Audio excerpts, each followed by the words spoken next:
topic. Now we move on to Middle East. Israeli far-right Finance Minister Bezalel Smotrich has approved plans for a controversial settlement project that would split East Jerusalem from the occupied West Bank, a move his office says would bury the idea of a Palestinian state. The E1 plan, frozen since 2012 due to international opposition, would see over 3,400 homes built between the Ma'ale Adumim settlement and Jerusalem. Peace Now warned the plan is deadly for Israel's future and a two-state solution. Britain, Canada, Australia, and New Zealand sanctioned Smotrich in June over his support for settlement expansion.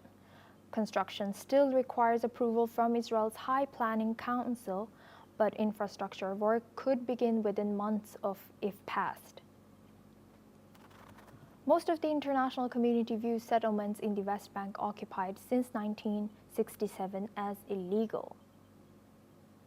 Now for this discussion, we are joined by Peter Baum. He's a foreign editor of Weekly Blitz, joins us live from London. Thank you, Peter, for joining us today. Good to see you.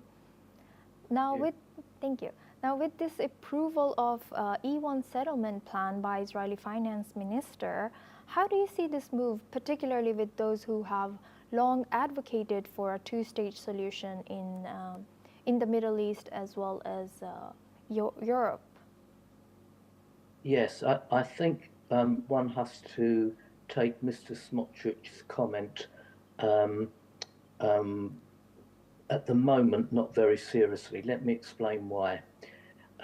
His own popularity has been on a spiraling downward trajectory for the last several weeks. A very recent poll was undertaken that if there was an election now, Smotrich would probably lose his seat and his party's numbers would decline dramatically in the Knesset.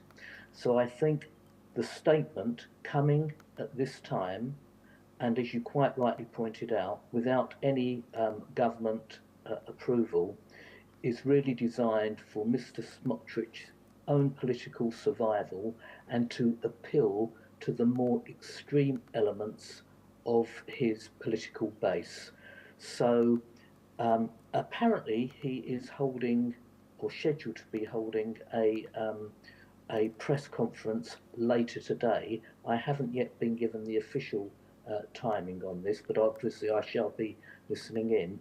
But I think the timing of his statement is really to appeal to the more extreme elements of his customer base and has had no official sanction from any other